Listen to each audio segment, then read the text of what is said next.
Hello dear students, let us take some solved problems on rocket propulsion.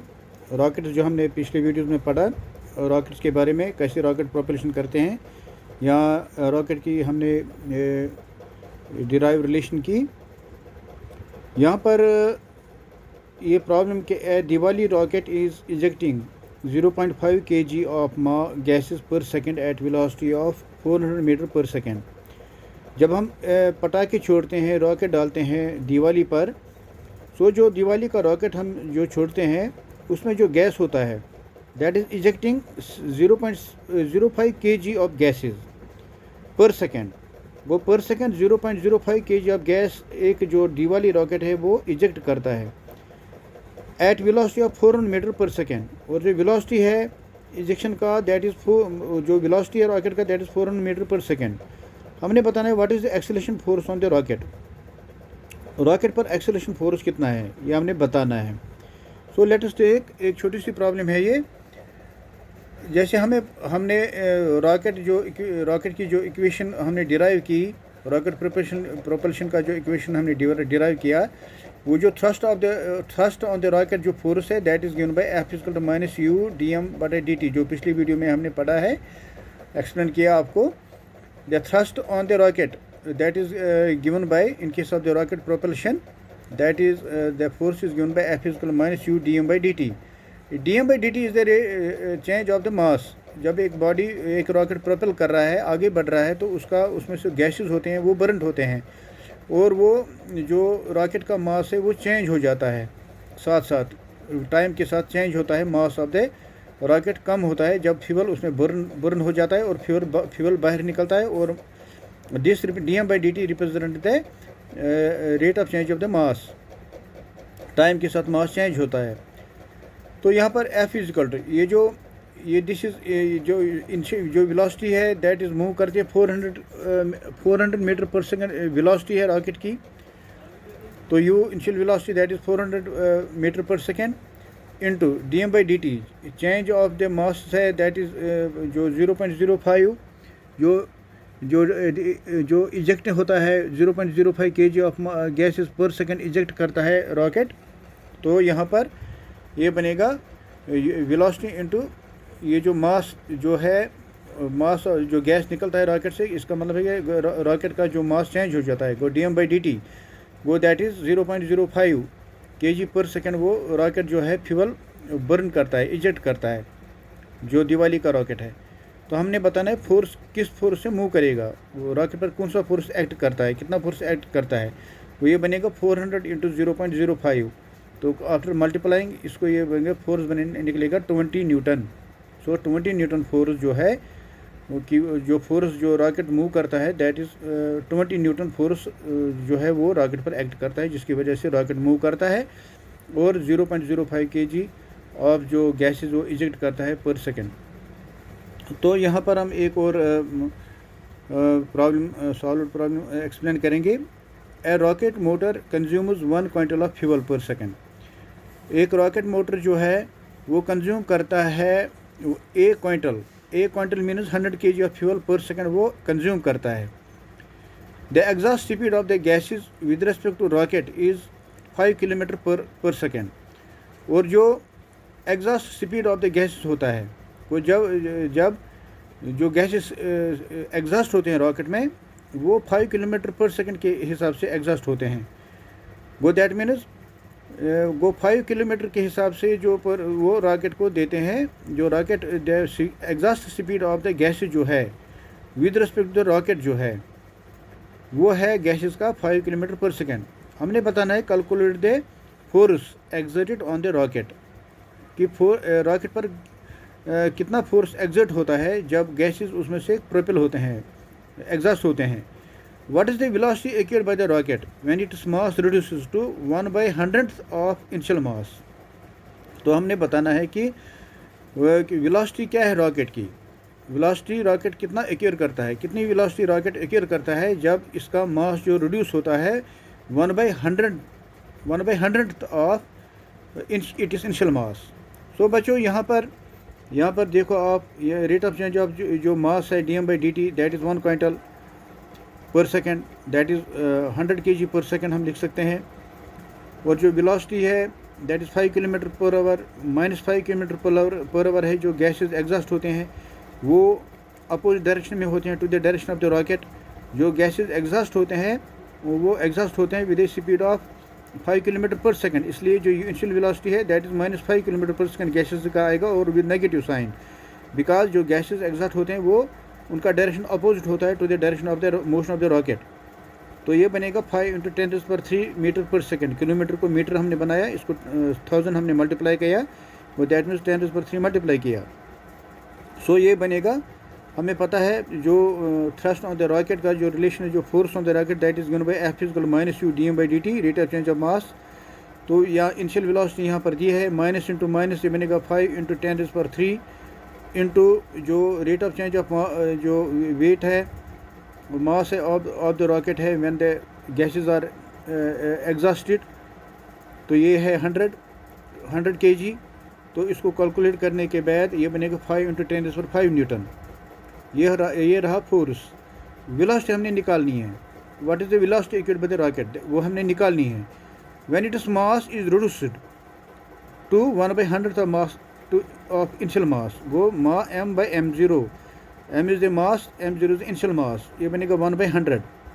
और m0 इसको उल्टा करेंगे, ये m/m0 है 1/100। तो जब हम m0/m लिखेंगे, उल्टा करेंगे इसको, ये बनेगा 100, वो m0/m है 100। सो अब हमें पता है वेलोसिटी ऑफ द रॉकेट, जो प्रोपल्शन का जो वेलोसिटी है, जो हमने ऑलरेडी पढ़ा है पिछले वीडियोस में, that is given by v = u log e log of e m0/m।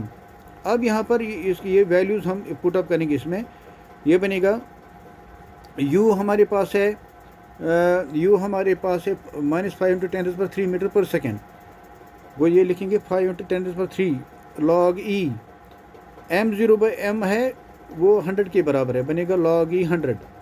सो यहाँ पर हमने वैल्यू दे दी है, इसमें u का भी वैल्यू दे दिया, that is 5 × 10⁻³ log e into m0/m, वो यहाँ पर 100 है।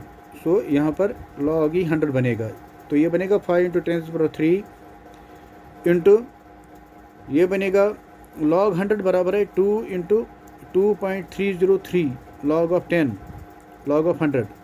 सो log of 100 किसके बराबर है, इसका वैल्यू log e 100 वो जो है that is equal to 2 × 2.303 log of base 10 100। So ये बनेगा, वेलोसिटी निकलेगा बराबर 5 × 10⁻³, ये बनेगा 2.303 × 2। सो ये बनेगा आफ्टर कैलकुलेशन, ये बनेगा v निकलेगा बराबर 2.203 × 10⁻⁴, क्योंकि 5 2 बनेगा 10, 5 2 10 बनेगा, और इस 10 को एक ऐड हो जाएगा, रेज पावर हो जाएगा, ये बनेगा 10⁻³ के बजाय 10⁻⁴ बनेगा metre per second. So velocity equalled by the rocket, जब इसका मास रिड्यूस होता है to 1/100 of the initial mass, जब इसमें से गैसेज एग्जॉस्ट होते हैं with a speed of 5 kilometre per second with respect to the rocket. So वो वेलोसिटी ऑफ द रॉकेट है 2.303 × 10⁻⁴ मीटर पर सेकेंड। तो बच्चों, इसमें हमने ये 2 एग्जांपल्स हमने एक्सप्लेन किए। दीज आर 2 न्यूमेरिकल प्रॉब्लम्स जो हमने सॉल्व न्यूमेरिकल प्रॉब्लम्स एक्सप्लेन किए। So these are based on the rocket propulsion. And I hope you will understand it in a better way. जब आप वीडियोज़ को 1-2 बार रिपीट करोगे and you will be able to understand in a better way. We are going to continue the video. So let us take another इसमें हम हम definition लिखेंगे। ये definition हम के बारे में पढ़ेंगे। फ्रेम ऑफ रेफरेंस क्या होता है। तो बच्चों, what do you mean by frame of reference. Frame of reference पढ़ेंगे हम इसमें, और types of frame of reference भी पढ़ेंगे हम। देखो, फ्रेम ऑफ रेफरेंस क्या होता है। A frame in which an observer is situated and makes his observation is called frame of reference. Frame of reference होता है जिसमें एक ऑब्जर्वर बैठा होता है और वो ऑब्जर्वेशन बनाता है, मेक करता है, अपना ऑब्जर्वेशन मेक करता है। So a frame in which an observer is situated, जिसमें एक ऑब्जर्वर सिचुएटेड है और अपना ऑब्जर्वेशन फॉर्म करता है, बनाता है, उसको बोलते हैं फ्रेम ऑफ द रेफरेंस। सो बच्चों, what do you mean by frame of reference? A frame in which an observer is situated, एक ऑब्जर्वर जब सिचुएटेड होता है, जिस फ्रेम में एक ऑब्जर्वर बैठा होता है और वो ऑब्जर्व करता रहता है चीज़ों को, उसको बोलते हैं frame of reference. The frame of, और इसमें हम इस तरह भी डिफाइन करेंगे, the frame of reference is associated with coordinate system. जो फ्रेम ऑफ रेफरेंस है, क्योंकि जब हम एक्स वाई जेड कोऑर्डिनेट्स हम देते हैं, एक्स वाई जेड एक्सिस हम जब ऑब्जर्व करते हैं किसी भी चीज़ का कोऑर्डिनेट सिस्टम में, so the frame of reference is associated with coordinate system x y z axis and a clock to measure the time, और एक क्लॉक जिससे हम टाइम मेजर कर सकते हैं, ऑब्जर्वेशन कर सकते हैं, जब हम घड़ी के ऊपर टाइम मेजर करते हैं। So types of frame of reference, there are two types of frame of reference. एक पहला है inertial frame of reference, A part, और बी पार्ट दूसरा टाइप है non inertial frame of reference. So हम देखेंगे पहले इनर्शियल फ्रेम ऑफ रेफरेंस क्या होता है। A frame of reference which is at rest और moving with constant velocity is called inertial frame of reference. जो भी फ्रेम ऑफ रेफरेंस है जो रेस्ट पर रहता है या मूविंग है विद ए कॉन्स्टेंट वेलोसिटी, उसको बोलते हैं इनर्शियल फ्रेम ऑफ रेफरेंस। जो इनर्शियल फ्रेम ऑफ रेफरेंस है, Newton's laws of motion are applicable. वो इनर्शियल फ्रेम ऑफ रेफरेंस वो फ्रेम ऑफ रेफरेंस होता है विच इज़ एट रेस्ट और इन मोशन और moving with an constant velocity, and all the Newton's laws of motion are applicable in inertial frame of reference. For example, a bus moving with constant velocity, this is inertial frame of reference. A bus moving with constant velocity, it is inertial frame of reference where the Newton's laws of motion are applicable. Inertial frame of reference is which is किसको कहते हैं हम? A frame of reference which is at rest or moving with constant velocity, and obeys the and in which the Newton's laws of motions are applicable. And उसका example हमने समझाया कि बस moving with constant velocity, एक बस जो constant velocity में move करती है उसको बोलते हैं इनर्शियल फ्रेम ऑफ रेफरेंस। फिर दूसरा टाइप हम पढ़ेंगे non inertial frame of reference. ये a frame of reference in which Newton's laws of motion are not applicable. वो non inertial frame of reference होते हैं जिसमें Newton's laws of motion applicable नहीं है। जो भी ऑल एक्सेलरेटेड और रोटेशनल फ्रेम्स ऑफ रेफरेंस होते हैं दे आर नॉन इनर्शियल।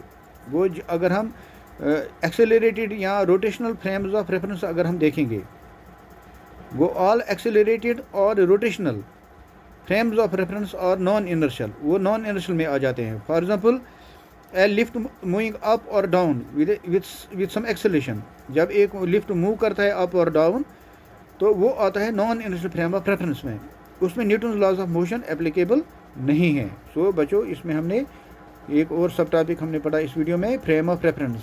एक तो हमने दो सॉलिड प्रॉब्लम्स को एक्सप्लेन किया और साथ में एक और सब टॉपिक फ्रेम ऑफ रेफरेंस क्या होता है उसके दो टाइप्स पढ़े हमने। So you need to concentrate when repeat the videos 1 or 2 times, you will be able to understand in a very better way. Thank you very much. We are continuing our videos.